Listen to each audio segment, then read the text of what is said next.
예배에 오신 여러분들을 주님의 이름으로 환영합니다. 이 시간 또 함께 자리에서 일어나셔서 오순절 후 20번째 주일 예배를 하나님께 드리겠습니다. 오라 우리가 여호와께 노래하며 우리의 구원의 반석을 향하여 즐거이 외치자. 우리가 감사함으로 그 앞에 나아가며 시를 지어 즐거이 그를 노래하자. 여호와는 크신 하나님이시요 모든 신들보다 크신 왕이시기 때문이로다. 우리의 힘이 되시고 능력이 되시며 구원의 뿌리 되신 하나님 아버지, 감사와 찬송과 영광을 올려드립니다. 인생의 무거운 짐을 지고 광야 같은 세상에서 방황하고 있는 저희들을 불쌍히 여기시고 안전하게 지켜주시며 평탄한 길로 인도해 주신 은혜에 감사를 드립니다. 또한 거룩한 주일 우리의 손을 잡아 은총이 넘치는 예배의 자리로 이끌어 주시니 더욱더 감사를 드립니다. 예배하는 저희들 주님의 보좌 앞에 무거운 짐 다 내려놓게 하시고 하나님께서 베풀어 놓으신 구원의 상에 둘러앉아 평안과 기쁨과 안식을 맛보게 하여 주옵소서. 우리에게 복을 주시는 예수님의 이름으로 기도하옵나이다. 아멘.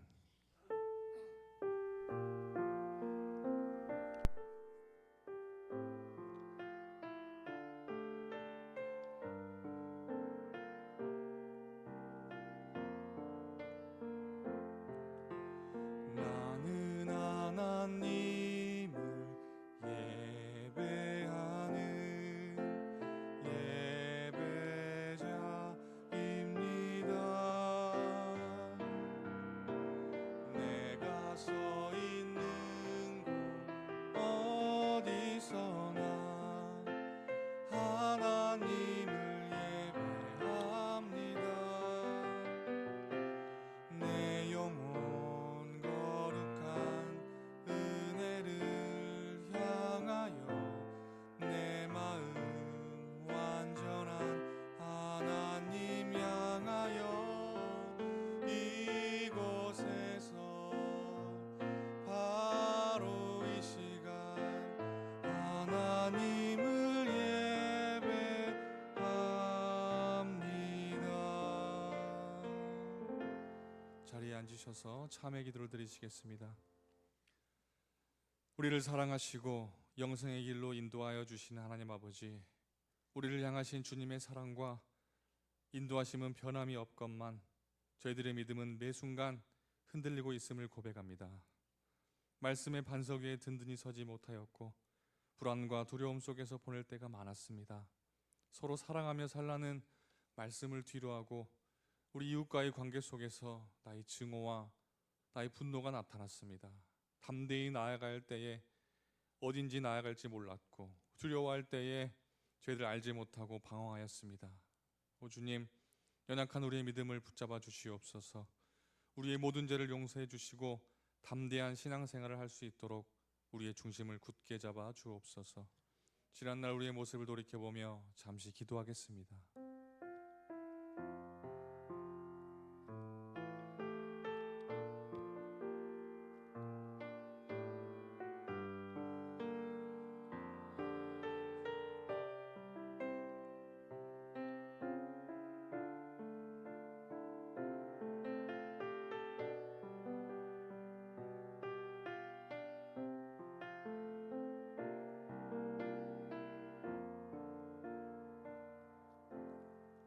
사제와 새 생명의 기쁜 소식을 들으십시오. 이는 곧 물로 씻어 말씀으로 깨끗하게 하사 거룩하게 하시고 자기 앞에 영광스러운 교회로 세우사 티나 주름 잡힌 것이나 이런 것들이 없이 거룩하고 흠이 없게 하려 하심이라. 이제 이 말씀을 따라 사제와 생명의 은총이 여러분에게 성령을 통하여 임하였음을 선언합니다. 아멘. 우리 사도신경을 통하여 우리의 신앙을 고백하도록 하겠습니다. 나는 전능하신 아버지 하나님 천지의 창조주를 믿습니다. 나는 그의 유일하신 아들 우리 주 예수 그리스도를 믿습니다. 그는 성령으로 잉태되어 동정녀 마리아에게서 나시고 본디오 빌라도에게 고난을 받아 십자가에 못 박혀 죽으시고 장사된 지 사흘 만에 죽은 자 가운데서 다시 살아나셨으며 하늘에 오르시어 전능하신 아버지 하나님 우편에 앉아 계시다가 거기로부터 살아있는 자와 죽은 자를 심판하러 오십니다. 나는 성령을 믿으며 거룩한 공교회와 성도의 교제와 죄를 용서받는 것과 몸의 부활과 영생을 믿습니다. 아멘. 찬송가 370장 1절 4절 찬양하도록 하겠습니다.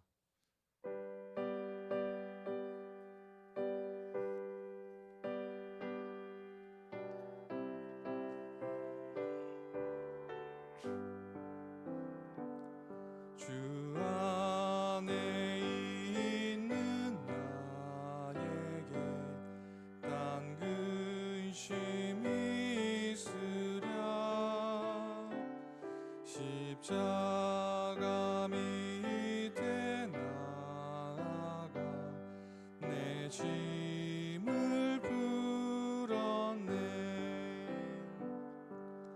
주님을 찬송하면서 할렐루야 할렐루야 내 앞길 멀고 험해도 나 주님만 따라가리. 내 주와 맺은 언약을 영불변하시니 그 나라 가기까지는 늘 보호하시네. 주님을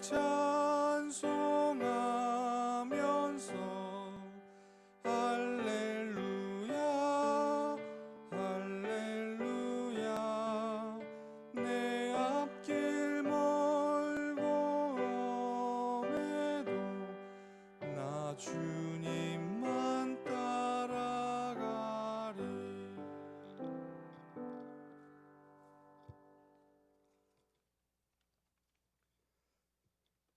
삶의 이유와 목적이 되시는 하나님 아버지, 찬양과 존귀와 영광을 올려드립니다. 코로나19로 인해 내일 일을 예측하기 힘든 삶을 하루하루 살아가지만 오직 주님의 은혜와 사랑에 힘입어 승리하게 하옵소서. 한 주간 세상 속에서 살아가면서 많이도 분주하게 살아왔습니다. 주님께서 가르쳐 주신 섬김과 헌신, 사랑과 희생에 본된 삶을 따르지 못했음을 고백합니다. 자비로우신 하나님 아버지, 긍휼과 사랑으로 온전하게 하여 주옵소서. 은혜로우신 하나님 아버지, 저희들 다시 주님을 예배하기에 한자리에 모였습니다. 아직도 코로나19가 창궐하지만 다양스럽게 이번 주간은 사회적 거리두기 1단계로 낮아져 함께 모여 예배를 드릴 수 있음에 감사를 드립니다. 온라인으로 예배에 참여하는 모든 성도들에게도 동일한 은혜를 주옵시고 이 시간 함께 찬양하며 기도할 때 성령께서 임하여 주옵소서. 온 성도가 한 마음으로 예배하게 하시고 주의 말씀을 들을 때 아멘으로 화답하게 하옵소서. 우리의 삶이 지치고 힘들다고 해서 무기력하지 않게 하시고 주님께서 주신 사명을 잘 감당하여서 우리의 삶 가운데 영적인 열매를 풍성하게 맺는 저희들이 될 수 있도록 인도하여 주시옵소서.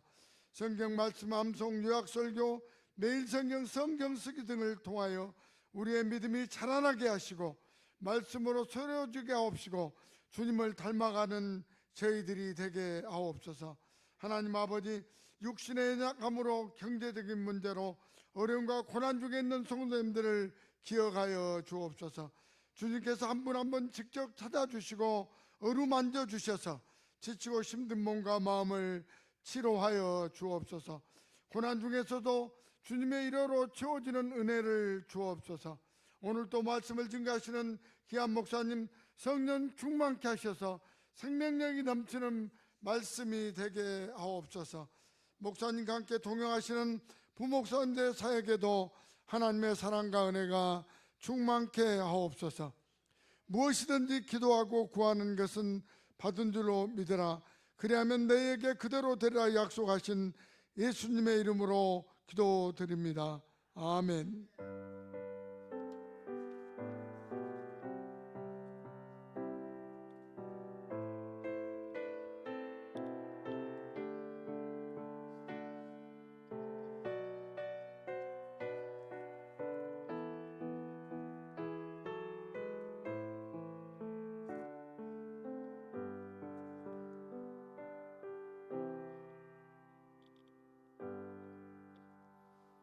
하나님께서 우리에게 주신 구약의 말씀 창세기 1장 1절로 5절까지 말씀입니다.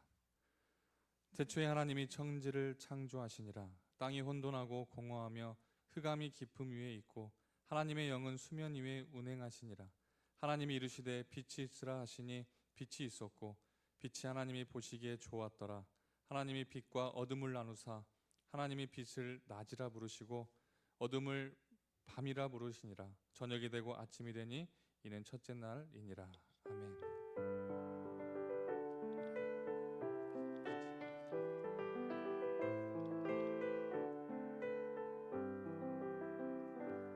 신약의 말씀 갈라디아서 6장 9절로 10절까지 말씀입니다.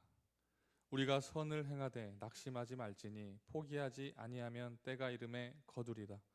그러므로 우리는 기회 있는 대로 모든 이에게 착한 일을 하되 더욱 믿음의 가정들에게 할지니라. 이는 거룩하신 아버지 하나님의 말씀입니다.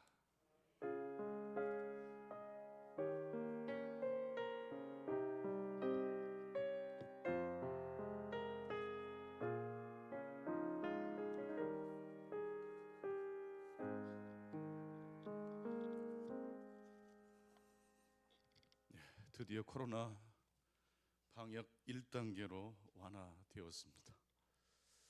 안 기쁘신가요? 얼마나 오래오래 기다리시고 또 견디셨습니까?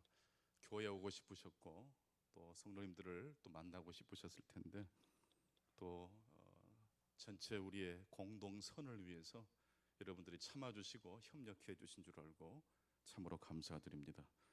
어제도 제가 잠깐 이렇게 저녁에 이렇게 운동 삼아 산책을 하는데 100% 마스크를 쓰고 다니시더라고요. 특히 젊은이들도 예외 없이 얼마나 그 앞꼭지도 예쁘고 뒷꼭지도 예쁘고 옆꼭지까지 예쁘더라고요.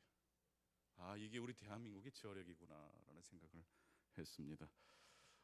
뭐 다 잘 아시겠지만 그 방역 지침을 잘 따라주시고 또 안내위원들의 협력에 적극 협력해 주시기를 바랍니다. 다음 주일 우리 오시는 성도님들 모두에게 1인당 교회에서 준비한 방역 키트 KF94 마스크 5개와 마스크를 또 이렇게 벗었다 썼다 하기 힘드시니까 먹거리가 있더라고요. 요즘 그렇게 해서 그 먹거리를 한 세트에서 1인당 하나씩, 아이들도 하나씩 줍니다. 그렇게 해서 저희들이 이번에 우리 성도님들 어떻게 좀 위로해 드릴까 당회에서 좀 고민하다가 이번에 재난지원금이 교회로 조금 들어왔거든요. 북구청에서. 그래서 이것을 조금 확대해서 작지만 여러분들에게 작은 것을 드리도록 하겠습니다.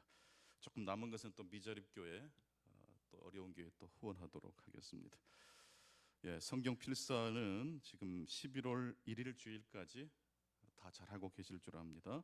제출해 주시고 또 다른 모든 영성과 우리의 신앙이 미끄러지지 않도록 우리의 신앙을 활력 있게 하는 모든 일들에 작은 것이지만 참여해 주실 수 있기를 바랍니다. 이번 주 토요일입니까?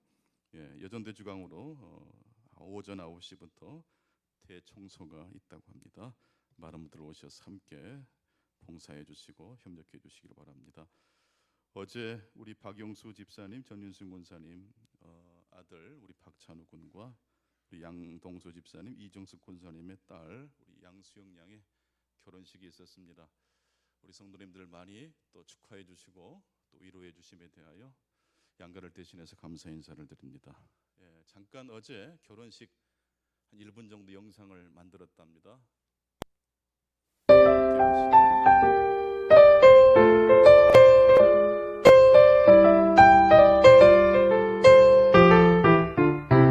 정직한 사람들 손해볼 때마다 착하게 사는 건 바보 같아 보여.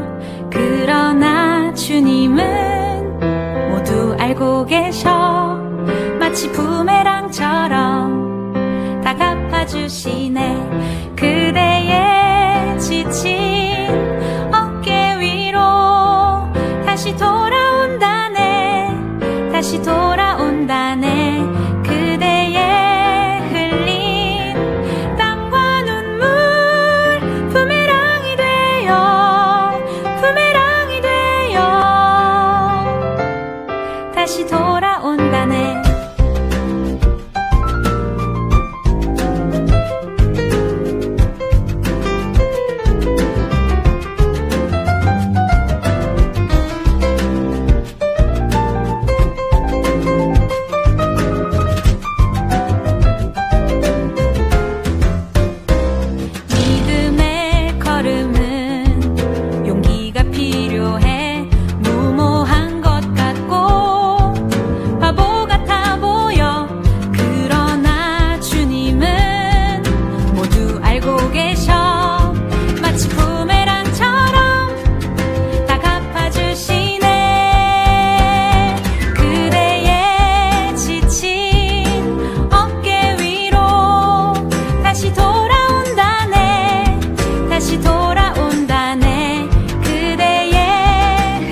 코로나가 아무리 기승을 부려도 사랑은 계속 할 수 있는 것 같고요.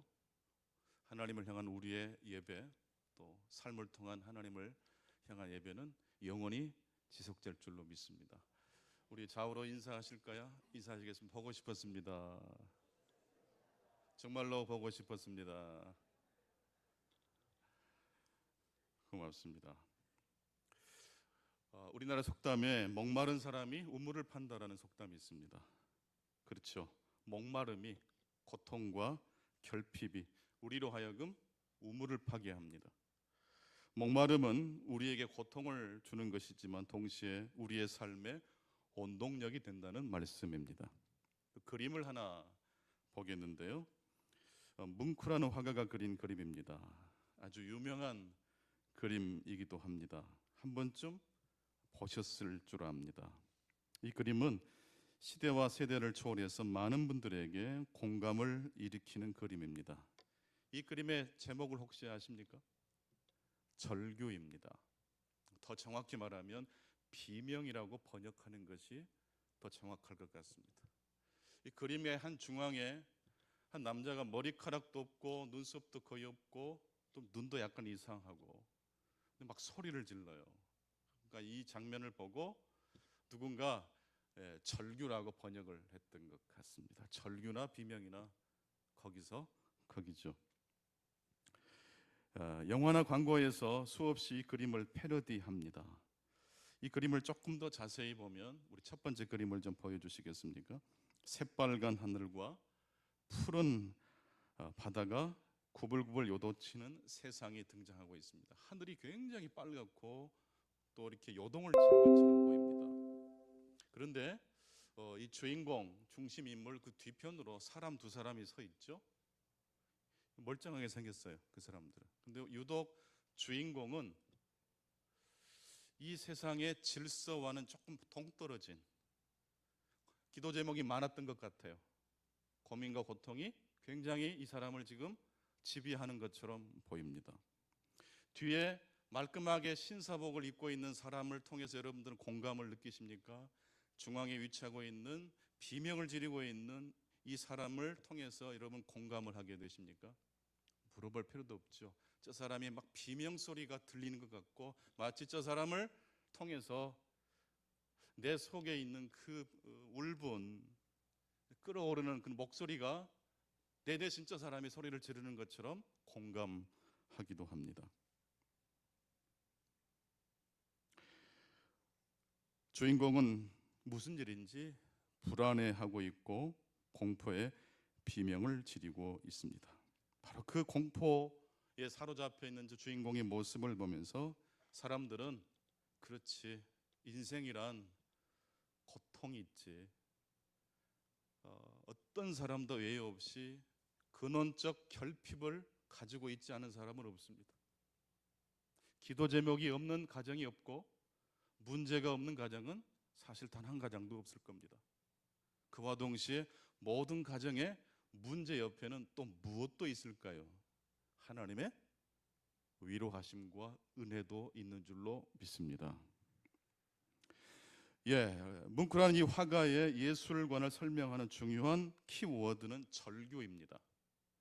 이분이 수만 점의 그림을 그리는데 딱 한 단어로 이 뭉크라는 이 화가의 예술관을 설명할 수 있어요. 무엇으로 표현할 수 있습니까? 절규입니다. 절규. 그렇다면 우리가 하나님의 말씀으로 매일 묵상하고 또 순리하는 성경 말씀의 핵심 키워드는 뭘까요? 역시 성경의 핵심 키워드도 절규입니다. 성경에 읽어보면 인간과 피조물이 절규하고 탄식하는 장면이 나옵니다. 심지어 하나님도 탄식하실 때가 있으셨어요. 세상을 창조하시고 인간을 창조하신 것을 한탄하신 장면이 나옵니다. 후회하신 장면이 나옵니다. 우리 예수님께서 십자가상에서 엘리 엘리 라바 사박다니 절규하신 장면을 여러분들은 잊지 못하실 겁니다. 뭉크가 이 절규라는 이 그림을 그리게 된 계기는 이렇습니다. 어느 날 뭉크는 바다가 보이는 언덕을 친구 2명과 함께 거닐고 있었다고 합니다. 때마침 해가 지면서 하늘이 온통 강렬한 붉은색으로 노을이 졌습니다. 뭉크와 그의 친구들은 붉게 물든 하늘과 바다를 감상하고 있었습니다. 그런데 갑자기 이때 뭉크의 가슴에 강력한 통증이 느껴집니다. 너무 힘들어서 가슴을 움켜쥐고 가던 길을 멈추고 호흡을 가다듬고 가슴을 진정시킬 즈음 이번에는 뭉크의 귀에 이상한 소리가 들려옵니다. 그것은 비명소리였습니다. 거대한 자연이 지르는 비명소리, 절규였습니다. 뭉크는 노르웨이 사람입니다. 노르웨이의 겨울은 춥고 해가 떠 있는 시간이 아주 많지 않습니다. 노르웨이는 우리나라보다 3배 이상 넓은 나라이지만 인구는 10분의 1 수준에 머물고 있고 전체 국토 면적의 5%만 사용하고 나머지 95%는 야생의 땅입니다. 그 95% 중 3분의 1 이상은 아무것도 할 수 없는 척박한 땅이라고도 합니다. 거친 자연 속에서 추운 겨울과 어둠을 견뎌야 하는 노르웨이인들. 그러니까 겨울 같은 시즌에는요, 해도 늦게 뜨고 해도 빨리 져요. 그러니까 캄캄해요. 우울증 환자들이 굉장히 많은 지역이 북유럽입니다. 거친 자연 속에서 겨울의 추위와 어둠을 견뎌내야 하는 노르웨이인들은 척박하고 고독한 삶에 매우 익숙합니다. 이런 척박한 환경이 바로 뭉크의 걸작을 탄생시킨 터전이 된 셈입니다. 그런데 왜 사람들은 이 뭉크의 그림을 좋아할까요? 뭉크의 그림 속에서 인간이 겪는 근원적인 고통을 공감할 수 있기 때문입니다. 정호승 시인은 외로우니까 사람이다라는 표현을 썼습니다. 사람은 어떤 존재라고요? 외로운 존재입니다. 외로우니까 사람입니다. 사실 이 세상의 모든 피조물들은 절규하고 있습니다. 사람도 자연도 절규하고 있습니다. 로마서 8장 21절로 22절 이 말씀을 보게 되면 피조 세계가 비명을 지르고 있는 것을 우리가 알 수 있습니다. 절규하고 있는 이 피조 세계의 이야기를 한번 같이 성경을 통해서 화면을 통해서 같이 한번 읽겠습니다. 로마서 8장 21절입니다. 시작. 그 바라는 것은 피조물도 썩어짐의 종노릇한 데서 해방되어 하나님의 자녀들의 영광에 자녀에 이르는 것이니라. 피조물이 다 이제까지 함께 무엇을 하고 탄식하며 절규하며 함께 고통을 겪고 있는 것을 우리가 아느니라. 뭉크만 자연의 비명소리를 이야기하는 게 아니라 하나님께서 이미 이 피조세계가 탄식하고 있다는 것을, 비명을 지르고 있다는 것을 말씀하고 계십니다. 또한 우리 인간들은 어떻게 하고 있습니까? 그리스도 예수 안에서 거듭난 신자들은 예수 믿으면 다 모든 문제, 불행, 비명 지를 일이 사라지고 맙니까? 결코 그렇지 않습니다. 로마서 8장 23절 말씀부터 같이 보시죠. 시작. 그뿐 아니라 또한 우리 곧 성령의 처음 익은 열매를 받은 우리까지도 속으로 무엇을 하며 탄식하여 양자 될 것을 우리 몸의 속량을 기다리느니라. 절규하며 탄식하며 무엇을 기다릴까요? 하나님의 온전한 선이 우리의 삶에 완성되기를 기다리고 갈망하는 겁니다. 여러분, 우리 그리스도인들에게는 목표가 있어요. 그저 왔다 그저 가는 세상이 아니에요. 허무주의에 빠질 수 없어요. 우리는 어린아이든지 노인이든 관계없이 목표를 향해서 달려갑니다. 어떤 분은 정말로 내 인생에 좋은 반려자를 못 만나서 불행하다라고 생각할 수 있는데, 사실은요, 어떤 반려자도 우리에게는 온전한 반려자가 될 수 없어요. 왜냐하면 계시록을 읽어보십시오. 신부인 교회와 신랑 되신 누구와 결혼식으로 요한계시록이 마무리됩니까? 예수 그리스도와 결혼하는 장면으로 성경은 마무리되고 있어요. 진짜 신부와 진짜 신랑의 결혼식이에요. 세마포 옷을 입고 진정한 아름다운 웨딩드레스를 입고 신랑 되신 예수님과 순결한 교회, 신부인 교회가 결혼하는 장면이 바로 이 성경의 마침표입니다. 우리의 신랑 되신 예수 그리스도를 믿음의 눈으로 바라보시는 저와 여러분 되시기를 바랍니다. 여러분, 목표가 있는 사람은요, 갈증이 있어요. 그 목표를 향해 달려가기 때문에. 요즘 이 초등학교 1학년 올해 입학한 아이들은요, 마스크 쓴 게 정상일까요? 안 쓰는 게 정상일까요? 근데 마스크 안 쓰는 게 정상이라는 것을 어떤 아이는 알까요? 초등학교 2학년은 알아요. 비포와 애프터를. 초등학교 1학년 올해 유치원 입학한 아이들은 마스크 쓰는 게 정상이에요. 여러분, 우리가 예수 그리스도를 만나 거듭나게 되면요, 하나님의 말씀이 들어옵니다. 창세기 1장 31절 말씀을 보게 되면 선이 무엇인지를 분명하게 말씀하고 계세요. 하나님이 그 지으신 모든 것을 보시고 뭐라고 말씀하시죠? 보시기에 심히 좋았더라. 여러분, 선이 뭡니까? 존재하는 게 다 선이었어요. 하나님이 빛을 만들고 땅을 만들고 물고기를 만들면 그것 자체가 뭐라고요? 선이었어요. 근데 이 존재 자체가 선이었던 것이 악이 들어옴으로 균열이 일어났어요. 뭔가 부족한 게 생겼어요. 어긋나기 시작했어요.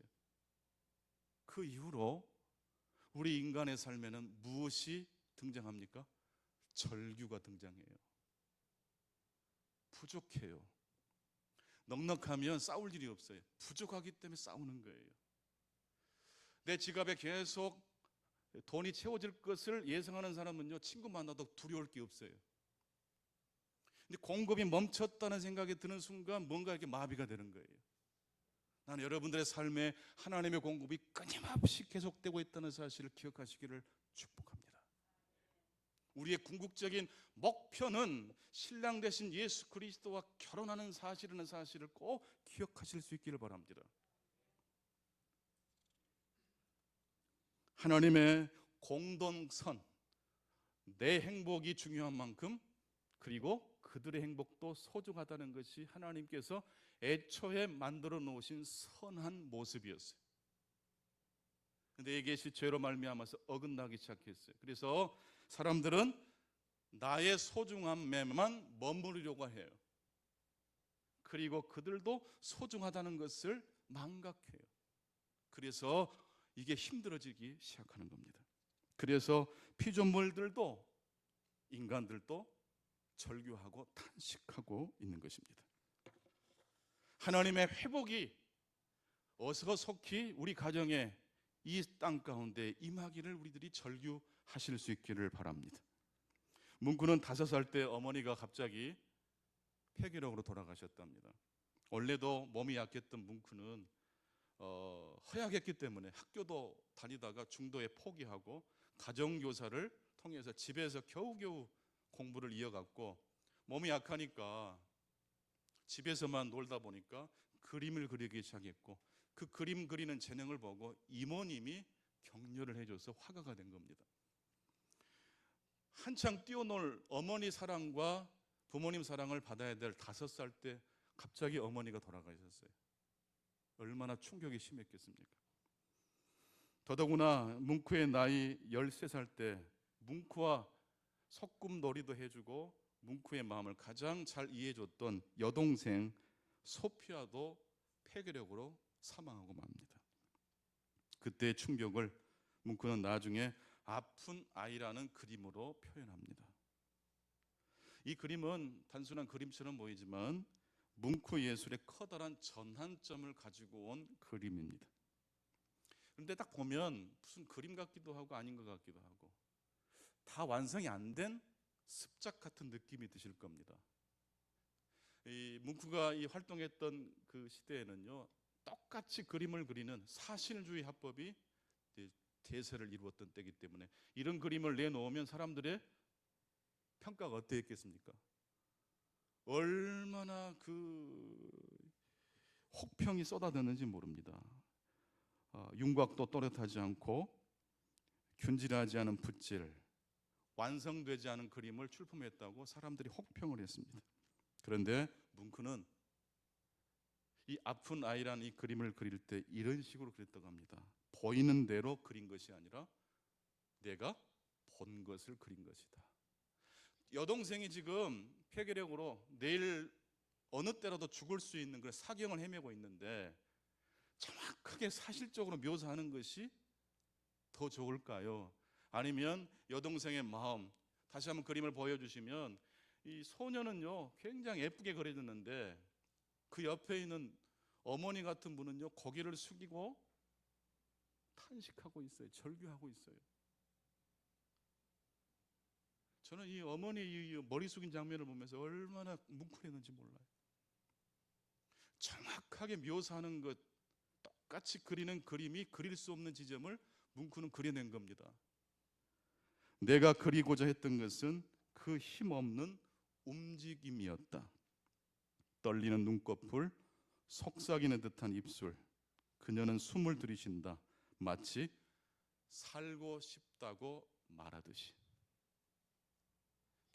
이렇게 생명이 있게 사그러드는 여동생을 보면서 숨소리가 막 거칠게 들려오지 않겠습니까? 그 목소리가 마치 오빠 저 살고 싶어요 라고 절규하는 듯한 느낌을 받았던 거예요. 그걸 그린 거지. 똑같이 이 사람을 사진을 찍듯이 옮겨놓는 그런 의미는 뭉크에게 더 이상 큰 의미가 없었던 것입니다. 뭉크의 삶은 한마디로 절규였습니다. 척박한 자연 환경이 그를 힘들게 했을 뿐만 아니라 그의 슬픈 가정사가 그를 절규하게 만들었습니다. 그래서 그의 그림은 다 비명소리가 깃들어져 있어요. 오늘날 우리들에게 닥쳐온 이 코로나19는 자연이 소리 지르는 절규라고 말씀드릴 수 있습니다. 인간이 건드려서는 안 되는 자연의 영역을 침범하니까 자연이 막 소리를 질러요. 비명소리를 질러요. 오늘날 우리의 삶의 자리에도 비명소리가 들립니다. 무엇을 향한 비명소리일까요? 단순히 힘드니까, 아프니까, 괴로우니까 비명을 지르기도 하겠지만 우리 믿음의 사람들이 지르는 비명은 무엇을 향한 갈망이 담겨있는 비명소리일까요? 하나님, 태초에 하나님이 보시기에 심히 좋다라고 말씀하셨던 그 공동선, 모든 피조물들이 조화롭게 나의 행복과 더불어 그들의 행복을 찬미했던 그 사랑과 충만함으로 회복시켜 달라는 절규인 줄로 믿습니다. 여러분, 우리는 번지수를 잘 찾아서 울어야 돼요. 울더라도 하나님의 나라와 의를 향한 한숨과 눈물이 되실 수 있기를 바랍니다. 우리도 힘들고 어렵고 지치고 쓰러지고 포기하고 싶을 때가 막 있어요. 하지만 우리의 탄식은 믿음 없는 사람들의 탄식과 달라야 됩니다. 우리도 괴로워요. 속상한 일이 생겨요. 하지만 우리는 하나님의 나라와 의를 향한, 하나님이 다시 회복시켜 주실 하나님의 선을 향한 비명, 소리 지름이 절규가 되어야 될 줄로 믿습니다. 하나님을 향한 그리움, 하나님을 향한 탄식. 터진 운동이를 찾아서 오늘날 현대인들은 그게 마치 자신의 행복을 지켜줄 것인 것처럼 착각하면서 도망다닙니다. 영혼을 끌어모아서 뭘 사자라는 이상한 용어도 있더라고요. 영끌 뭡니까? 부동산을 투기하고 지금 당장 이 불안을 물질로 해소시켜 줄 것처럼 많은 사람들이 착각을 합니다. 그 방향이 진리라고 유혹합니다. 속지 마십시오. 갈라디아서 6장 9절로 10절입니다. 우리가 선을 행하다가 낙심하지 말지니, 절규하지 말지니, 포기하지 아니하면 때가 이름에 거두게 될 것이다. 그러므로 우리는 기회 있는 대로 모든 이에게 착한 일을 하되 더욱 믿음의 가정들에게 할지니라. 여러분, 너무 어렵게 하나님의 선을 향하여 충성을 하려고 하지 마시고요, 작은 것부터 시작하시면 돼요. 하나님의 선이란 무엇을 의미할까요? 예를 들어서 우리가 물에 빠진 사람을 보면서 지나치면 됩니까? 안 됩니까? 줄이라도 던져야 되고 119에 신고라도 해야 됩니다. 그것이 우리가 이 세상을 살아가야 될 중요한 의무 중에 하나입니다. 물에 빠진 사람을 구하는 일은 목숨을 걸 만한 가치가 있는 선한 일입니다. 하지만 그렇다고 해서 물에 빠진 사람을 구하는 그 일을 인생의 목표로 삼을 만한 일로 어떤 사람이 했다고 하십시다. 자고 일어나면 무조건 강으로 바다로 달려가서 누가 물에 빠지는지 망원경으로 보면서 전 국민이 다 수영을 배울 때까지 이 사명을 내가 내려놓을 수 없다고 하는 사람이 생긴다면 그 사람은 어떤 사람일까요? 하나님의 선을 위해서 열심히 일하는 사람이라고 할 수 있을까요? 뭔가 좀 부족하죠. 선을 행한다는 것은 특별히 중요한 일에 헌신한다는 의미가 아닙니다. 고린도전서 10장 31절이 우리의 삶의 길잡이가 될 것입니다. 같이 보시죠. 그런즉 너희가 먹든지 마시든지 무엇을 하든지 다 하나님의 영광을 위하여 하라. 먹든지 마시든지 무엇을 하든지 일의 종류가 우리의 인생을, 우리의 자존감을 올려주고 쓰러뜨리는 게 아니에요. 일의 중요성이 우리의 중심이 될 수 없다는 뜻이에요. 중요한 일이든지 비참한 일이든지 관계없이 가장 중요한 것은 무엇입니까? 무엇을 하든지 무엇을 해야 한다는 것입니까? 하나님의 영광을 위해서 하실 수 있기를 바랍니다. 하나님은 성과 속을 구분하지 않습니다. 선한 일이란 교회 봉사만을 우리가 특별히 물에 빠진 사람을 구조해내는 특별히 중요하다고 생각하는 일만 중요한 일이 아닙니다. 예수님은 결혼식에도 참석하셨던가요? 결혼식 참석하는 것이 특별한 일입니까? 일상의 일이잖아요. 여러분, 하나님을 영원롭게 한다는 것은요, 특별히 중요한 일에 집중한다는 뜻이 아니고 모든 일을 하되 그 일을 할 때마다 그 중심이 누구를 두어야 된다는 뜻일까요? 하나님을 중심으로 둔다는 뜻입니다. C.S. 루이스는 그래서 이렇게 말을 합니다. 우리의 모든 자연적인 활동들, 심지어 가장 비천한 활동들이라도 하나님께 바치면 하나님께서 받아주신다. 하지만 제 아무리 고상해 보이는 일일지라도 하나님께 뭐하지 않으면, 드리지 않으면 무엇이 되고 만다? 악한 것이 되고 만다. 여러분, 무엇이 선이고 무엇이 악인지 이제 아셨습니까? 중요한 일을 했기 때문에 선한 일이 아니에요. 비천한 일을 했기 때문에 자존감이 무너지는 게 아니에요. 무슨 일을 하든지 먼저 누구에게 바쳐야 됩니까? 하나님께 바치는 거예요. 그래서 일을 할 때, 운동을 할 때, 무엇을 할 때 호흡하는 게 참 중요한 것 같아요. 호흡이 가빠지면요 실수해요. 자동차를 운전하실 때 화가 나는 상황이 벌어질 때 하나, 둘, 셋을 먼저 속으로 되뇌이시고 그 다음에 상황을 한번 정리해 보는 거죠. 호흡이 가빠지면요 실수해요. 머뭇거려야 됩니다. 잠시 하나님께 우리가 물어보는 거예요. 하나님, 제가 이 시간 제가 주인이 아니고 하나님이 주인이신데 여쭤보랍니다. 저런 사람도 그냥 지나가야 되겠습니까? 그래 아마 급한 일이 있어서 그럴 거야. 존 뉴턴, 나 같은 죄인 살리신 어메이징 블레이스라는 그 노래의 작사가 노예 상인을 하다가 회심하여 목사가 된 그 존 뉴턴 목사님이 행복한 결혼 생활을 시작한 한 신혼 부부에게 이렇게 편지를 보냈다고 합니다. 그 내용은 이렇습니다. 이렇게 사랑스러운 짝을 만났으니 이제 그대들의 가장 큰 위험은 너무 행복해지는 데 있습니다. 우리의 거짓된 마음은 형통한 시절에 우리를 가장 무엇으로 중대한 악으로 유혹합니다. 바로 생수의 근원을 떠나서 터진 웅덩이 옆에 앉는 것이죠. 그래서 두 사람에게, 신랑 신부 두 사람에게 당부합니다. 우상 숭배를 조심하십시오. 나도 이 문제로 고생을 한 사람입니다. 여러분, 행복한 결혼이 불행한 결혼 생활보다 훨씬 좋은 것처럼 보이지만 여러분, 이 땅에 존재하는 모든 것들은요, 완전합니까? 불완전합니까? 불완전해요. 어떤 것은 연약하기 때문에 불완전하지만 어떤 것은요, 행복하기 때문에 위험해요. 왜 위험할까요? 그 행복이 하나님보다 더 중심이 될 수 있기 때문에 그래요. 행복한 결혼이 우리의 마음을 자칫하면 하나님으로부터 배우자에게로 돌려놓을 수 있습니다. 하나님이 아닌 배우자에게 사랑과 안전과 기쁨을 찾는 것, 이것이 바로 우상숭배입니다. 하나님만이 주실 수 있는 것들을 아내에게 바라고 남편에게 바라고 배우자가 주는 사랑과 존경과 인정에서 자신의 존재감을 얻으려 하는 것, 사람을 구원자로 삼는 모습입니다. 아무리 훌륭한 남편이고 아내일지라도요, 늘 아내를 사랑할 수 있을까요?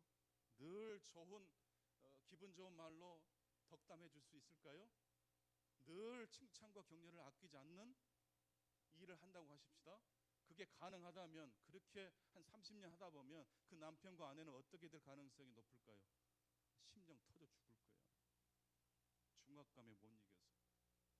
여러분, 사람이 사람에게 줄 수 있는 만족은요, 하나님이 주실 수 있는 만족의 100만 분의 1도 안 되는 줄로 믿습니다. 그래서 예수 그리스도를 꼭 붙드는 가정은요, 힘들어도 견뎌낼 수 있습니다. 행복한 삶에 도취되지 않고 하나님을 영원롭게 할 수 있는 줄로 믿습니다. 행복한 결혼 생활의 비밀은 결혼이 중심이 되어서는 안 된다는 것입니다. 여러분, 행복한 신앙생활 하시기를 축원합니다. 행복한 삶을 살아가시기를 축원합니다. 방법은 딱 한 가지예요. 누구를 중심에 두셔야 됩니까?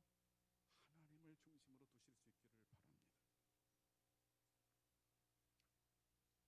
그렇다면 우리는 어디에서부터 시작해야 될까요? 오늘 말씀의 결론입니다. 어디에서부터 우리의 삶을 하나님이 기뻐하시는 방향으로 다시 재설정할 수 있겠습니까? 문구처럼 우리들도 절규에서부터 시작해야 합니다. 즉, 우리가 선한 존재가 아니라는 것을 인정하는 것이 회복의 시작입니다. 바울 사도는 죄인 중에 괴수라고 자신을 이야기합니다. 다윗은 죄악 중에 자신이 출생했다고 말을 합니다. 그래서 시편 32편에 보게 되면 다윗은 허물의 사함을 받는 자, 그 죄의 가리움을 받는 자가 가장 복되도다고 말하고 있습니다. 어떤 사람이 죄의 가리움을 받습니까? 내가 죄인이라는 사실을 인정하는 사람이 하나님 앞에 용서의 복을 받을 줄로 믿습니다. 우리가 선한 존재가 아니라는 사실을 인정하는 것이 모든 회복의 시작합니다. 그리고 어떤 존재도 이 땅에서는 완벽할 수 있습니까? 없습니까? 없습니다. 지금 여러분의 가정 행복하십니까? 계속 행복하시기를 축복합니다. 그러려면 방향을 바꿔서 주 예수 그리스도를 여러분의 가정의 중심으로 모실 수 있기를 바랍니다. 결핍을 인정하는 것, 우리의 삶에 뭔가 문제가 일어났다는 사실을 인정할 때 우리 눈에 은혜로 우리를 구원해 주시는 예수 그리스도의 복음이 선명하게 들어올 줄로 믿습니다. 우리는 선하지 않습니다. 또한 우리가 선한 사람으로 생각되지 않는다는 것을 우리는 참을성 있게 견뎌내야 됩니다. 그럴 때 결국 우리는 예수 그리스도의 보혈로 우리를 일으켜 주시는, 상한 갈대도 꺾지 아니하시고 꺼져가는 심질불도 끄지 아니하시는 주 예수 그리스도를 만나게 될 줄로 믿습니다. 선을 행하다가 낙심해서는 안 됩니다. 다시 시작하십시다. 다시 복음으로 승리하시는 중요한 모든 성도님들 되시기를 간절히 축원합니다. 기도하겠습니다. 주님, 감사합니다. 이 얼마 만에 또 이렇게 많은 성도들과 함께 예배를 드리게 우리 하나님께서 인도해 주시오니 참으로 감사합니다. 보고 싶었고 또 가고 싶었고 만나고 싶었던 우리 살아가는 귀한 성도님들 한 분 한 분 가운데 성령의 기름을 부어 주시옵소서. 우리의 신랑 되시는 예수 그리스도를 믿음의 눈으로 바라보면서 오늘 우리의 삶의 한계를 잘 견뎌낼 수 있도록 도와주시옵소서. 우리는 어디에서부터 다시 회복의 첫걸음을 내디뎌야 됩니까? 뭉크와 같이 절규하는 것으로부터 시작하기를 원합니다. 위험에 처한 사람만큼 위험한 사람은 어찌 보면 행복에 도취된 사람일 것입니다. 언젠가 우리들이 죽게 될 것이고 우리의 인생이 죽음으로 끝나는 것이 아니라 하나님의 온전하신 부활과 회복으로 우리를 인쳐 주실 것을 결코 망각하지 않는 저희들 되게 해 주옵소서. 예수 그리스도 이름으로 기도하옵나이다. 아멘.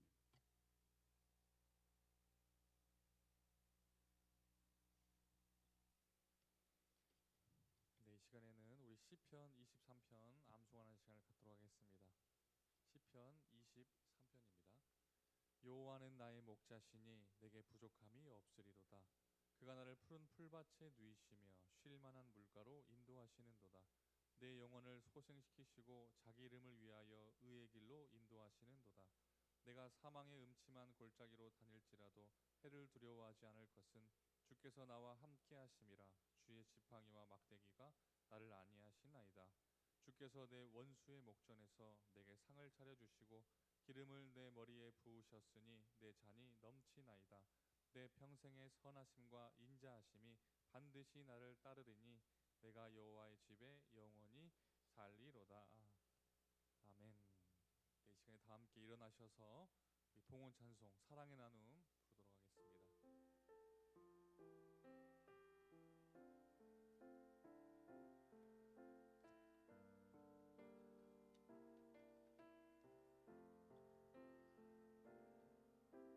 사랑의 나눔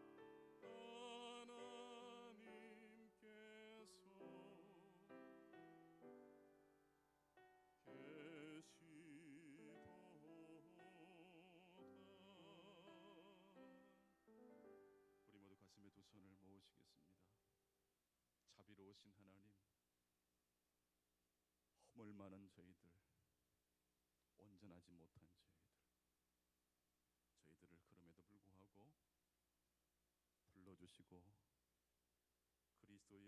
예수 그리스도의 보혈로 우리의 죄를 씻어주시고 하나님의 자녀가 되게 해주신 것을 감사합니다.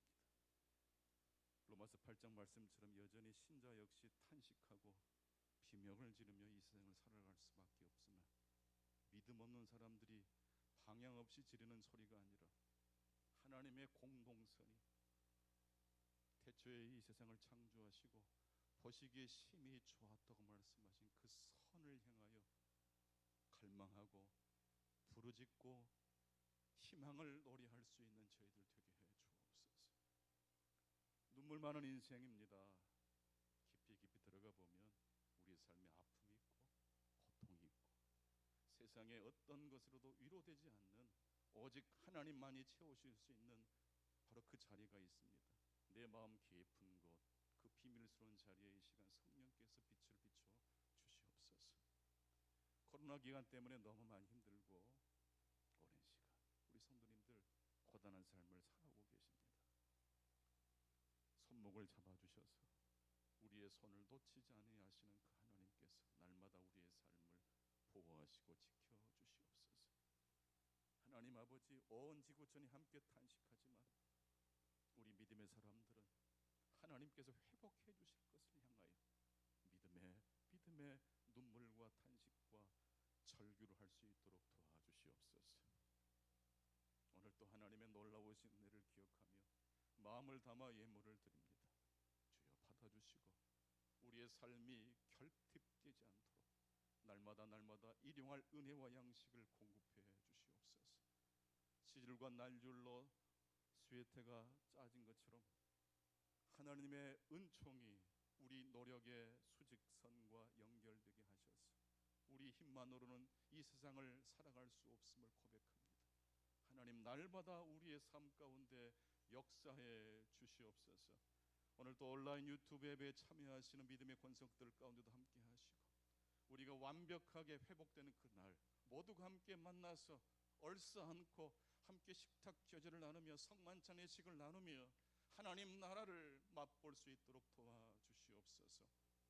지금은 우리 주 예수 그리스도의 은혜와 하나님 아버지의 놀라우신 사랑하심과 성령님의 교통하심이 오늘 또 주님의 말씀을 붙잡고 절규하되 향방 없이 부르짖는 것이 아니라 하나님의 회복을 향하여 갈망하기로 다짐하시는 중앙의 모든 성도님들 가운데 영원토록 함께 하시기를 간절히 축원하옵나이다. 아멘.